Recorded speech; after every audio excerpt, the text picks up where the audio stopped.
The Justice Department is taking new action in a case sparking racial tensions. Today, the Attorney General asked a federal medical examiner to complete an autopsy on Michael Brown, the teenager killed by police in Missouri 1 week ago. A state of emergency remains in effect in Ferguson. Last night, police used tear gas on protesters.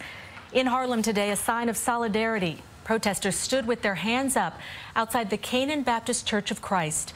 CBS 2's Jessica Schneider is here with more on today's developments. Jessica?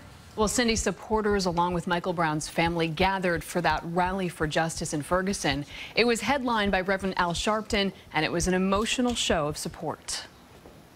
I come from Brooklyn, a section called Do or Die Bed-Stuy. Reverend Al Sharpton bringing his voice to Ferguson, Missouri. He met with the parents of 18-year-old Michael Brown and lent his support to their rally for justice. The issue is how a young man with no deadly threat, no life-extenuating circumstances was shot multiple times. It was a peaceful gathering after another night of violence. You're violating the state-imposed curfew. Missouri's governor ordered a curfew from midnight to 5 a.m., but hundreds still protested in the streets. Police waited more than 40 minutes after midnight before firing smoke and tear gas into the crowd. Officers also reported seeing a man with a gun and then getting a report of a shooting. We have a shooting victim that's in critical condition that may lose their life. We had a subject standing in the middle of the road with a handgun. The governor declared a state of emergency 1 week after police officer Darren Wilson shot the unarmed teen on a Ferguson street.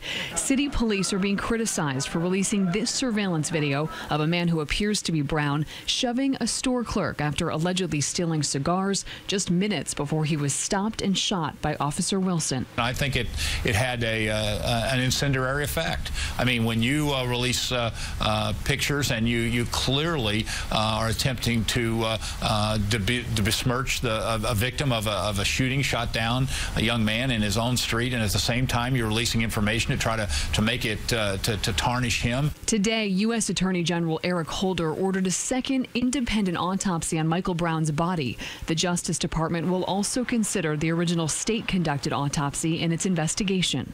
I think that the dual parallel investigations of justice and the local really add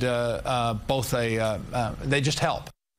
The Ferguson curfew will resume at midnight. Meanwhile, the Brown family has hired a high-profile pathologist to conduct an autopsy, but no word if that will go forward given the Justice Department's intervention.